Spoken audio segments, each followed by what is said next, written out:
Mailbag time here on the Cleveland Browns Report. Our first question coming in from, I think that's Stetson Bennett Fan Club. That's a troll job if I've ever seen one. But Stetson Bennett Fan Club asking, what do you think of the Browns trading for Josh Jacobs?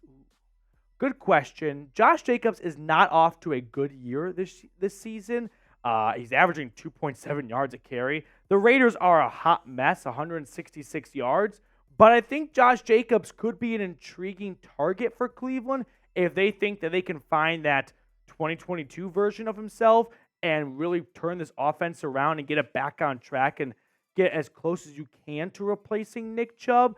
For the right price, I'd be interested in Josh Jacobs. I mean, I don't think Josh Jacobs is that good of a running back. I've never been a big Josh Jacobs stan.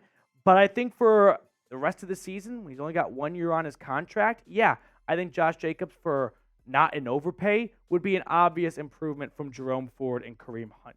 But let me know, should the Browns trade for Josh Jacobs? Give me your thoughts and opinions on this down below. For the right price, I'm in. If it's for a second or a third, and the Raiders probably want at least a third, I'm out. Joshua Miller, next one up. Will 10-7 sneak us in the playoffs? The Dolphins got into the playoffs last year with 9 wins. That got them the 7th seed. I think 10 wins would get any team into a 7-team AFC playoff. So, yes, I think 10-7 does get Cleveland into the dance. Max Nikolenko, we need star wide receivers.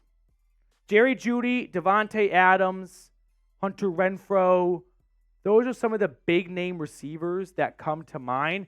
Jerry Jeudy specifically, I mean, here are his numbers compared to the rest of the Cleveland Browns receiving core. He would step in and he'd be the wide receiver 2, right? I think you'd have Amari Cooper as wide receiver 1, Jeudy as wide receiver 2. Elijah Moore continue to play that like flex position, almost like a Z or a Y in terms of being a bit of a running back at times, but also being a receiving threat. And then DPJ is just more of your depth receiver at that point. So do the Browns need a star wide receiver? They've made a lot of investments into these wide receivers, right? They traded for Amari Cooper. They traded for Elijah Moore.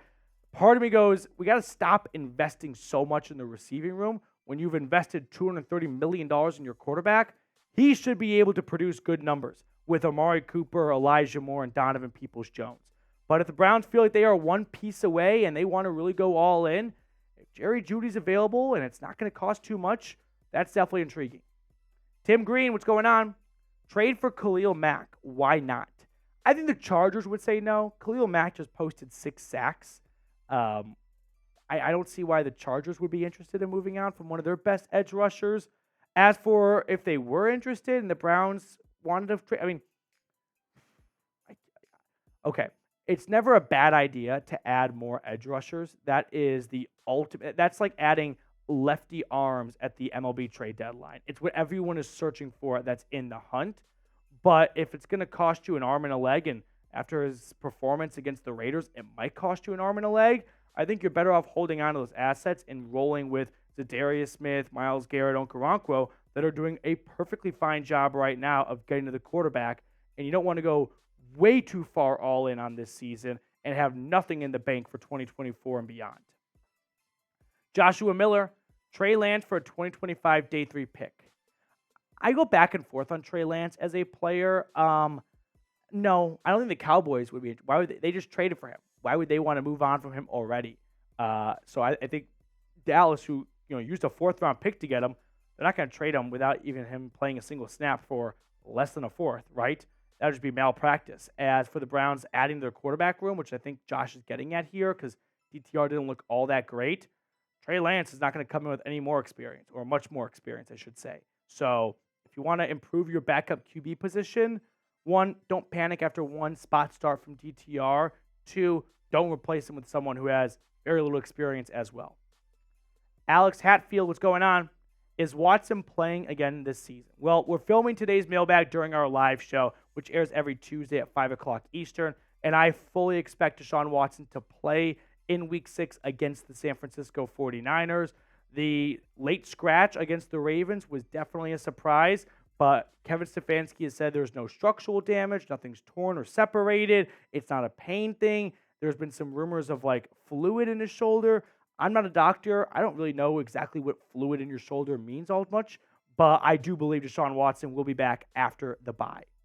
Now, before we get on to the rest of the questions on today's mailbag, make sure you pay a visit over to our sportsbook partner, BetUS. Chatsports.com/bet, promo code Browns125. You're going to unlock a 125% deposit bonus. So if you want to make some money on the Brownies or on the NFL altogether, just fade the Giants and go to chatsports.com/bet, promo code Browns125.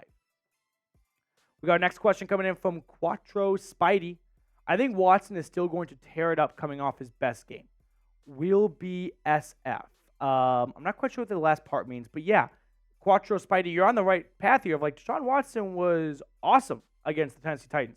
And if he played against the 49ers, I think he would have been very good there. So I am a believer of he's going to get back to what we saw him last, which was a really good quarterback against the Tennessee Titans, have a good defense.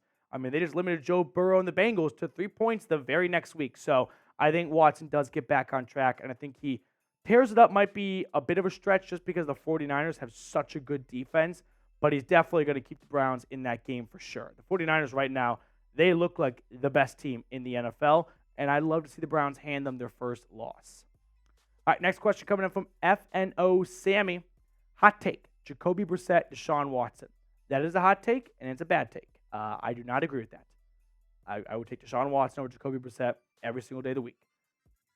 Thank you, though. Cy Voigt, something like that. If we do trade for Jacobs or Taylor, do we extend them or use them as a rental running back until we learn more about Chubb? Very important question and a very key question, very key detail, right? Waiting to learn more about Nick Chubb, who has to get a second surgery on his knee. I think if you trade for Jonathan Taylor, he's going to want an extension. Now, just because he wants an extension might not mean he gets an extension, but my suspicion is if Jonathan Taylor gets traded, the GM of the new team and Jonathan Taylor's agent will have already been in talks about, well, what kind of extension are you going to get here? Are we going to get here? Because otherwise, you're going to trade for my client, and he's not going to want to play there, and he's going to sit out. And that's not something a team would be interested in. So I think Jacobs would be closer to a rental, and Jonathan Taylor would be someone the Browns would likely have to extend if they want that trade to go through. Next question coming in from an absolutely beautiful dog, Cruz. Should the Browns bench Jedrick Wills coming off the bye? Good question. Coming off the bye, Jed Wills has been awful this year. The stats are wrong on the next one, so we won't put it up. But overall grade of 45.4 PFF. Jed Wills he hasn't been unplayable, but ultimately, I don't think you have a better option, right? Look at his PFF ranking right now, 66 out of 71, pass blocking 53.8. PFF is not, the end-all, be-all. It's not the word of the Lord, but it's definitely a good starting point. And are you going to find better play from James Hudson? Maybe. Probably not, if I'm being honest with you guys. Maybe it's marginally better or worse, but the reality is the Browns have already sunk a lot of investment into Jedrick Wills. They picked up his fifth-year option. So benching him for James Hudson after picking up his fifth-year option, that takes some kahunas to do because you are accepting that you made a ginormous mistake, a $14 million mistake, actually, picking up his fifth-year option.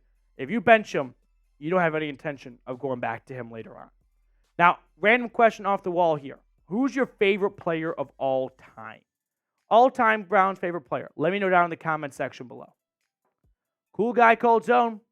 I think the Steelers and Bengals should panic as they aren't looking good throughout their first 4 games. If they can't get this established, then it's an easy cruise win for the Browns. How about you? The Bengals, I don't know if they'll ever turn it around. Maybe the Bengals just decide we're going to put Joe Burrow on IR. That's definitely a bit of a stretch. He should be close to getting healthy, but maybe he's been playing through these injuries and just making it worse, actually. I'm not sure. I don't have his calf.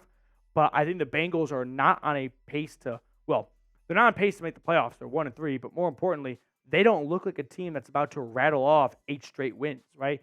Even if they start to turn it around, 9-8 might be the ceiling for them right now. They've only got 1 win. You want them to go 8-5 the rest of the way? They don't look like a team that's about to go 8-5. As for the Steelers, they're going to suck. The Steelers suck. Tim Green, next one up. Last question, too. Looking at the situation overall, would it make more sense to go with a veteran running back and QB at the moment to win now? So, talking about adding a veteran running back to Deshaun Watson, because you're not changing the quarterback, of course. So, yes, I think that Kareem Hunt and Jerome Ford, albeit a small sample size ish, 2 games. So, we're getting close enough to a large enough sample size to have a good idea of who they are as backs, are not looking like guys that can run this Browns team into the playoffs and far into the playoffs. So, if there was a veteran running back the Browns could trade for that wouldn't cost them too much, I'd love to see Cleveland pick up the phone and try and make a deal. Make sure to subscribe before you get on out of here because you don't want to miss a single thing when it comes to the Cleveland Browns. We continue to grow here as a channel, so if you are not subscribed yet, please go ahead and do so and hit that sub button.